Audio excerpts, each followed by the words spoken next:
Masa libur sekolah dan perkuliahan membuat kondisi di koridor bus Trans Sulsel di kampus Tamalan Rea Universitas Hasanuddin tampak lebih lengang. Keterisian penumpang bus Trans Sulsel menurun signifikan. Ini disebabkan kelompok mahasiswa dan pelajar merupakan segmentasi paling dominan yang menggunakan layanan transportasi publik ini pada hari-hari aktif. Sementara pengguna dari kalangan pekerja dan masyarakat umum tidaklah banyak. Pihak Perum Damri Makassar selaku operator bus Trans Sulsel memastikan tidak ada pengurangan jumlah armada.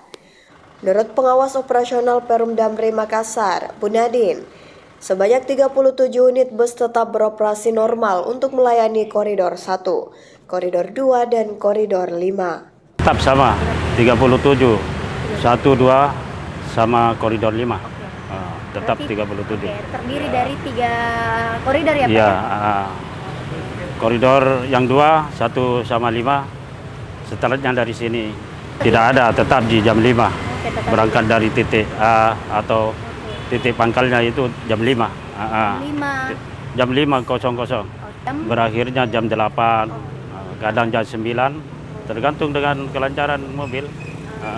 Kalau jumlahnya penumpang selama liburan ini ya otomatis kurang karena mahasiswa terutama pelajar ini yang paling banyak.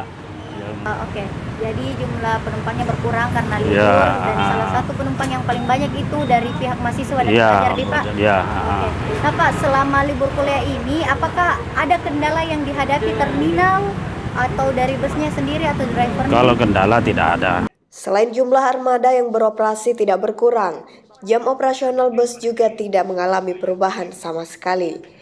Armada bus Trans Sulsel tetap mulai berangkat dari titik pangkal sejak pukul 5 subuh dan baru selesai beroperasi pada jam 8 atau jam 9 malam, tergantung dengan kondisi kelancaran lalu lintas di jalur penempatan. Bu Nadine juga menegaskan bahwa selama masa libur ini seluruh armada dan pramudi berada dalam kondisi prima tanpa adanya kendala teknis maupun operasional. Semoga tetap maju dan berkembang dengan pesat toh. Semakin banyak busnya? Ya, semakin banyak, lebih bagus ya. Bu Nadine berharap pelayanan bus Trans Sulsel dapat terus berkembang dan mengalami peningkatan fasilitas agar dapat memberikan kenyamanan maksimal bagi masyarakat umum. Kotsar Ardian Syair, Mustika Syaharudin, Unhas TV.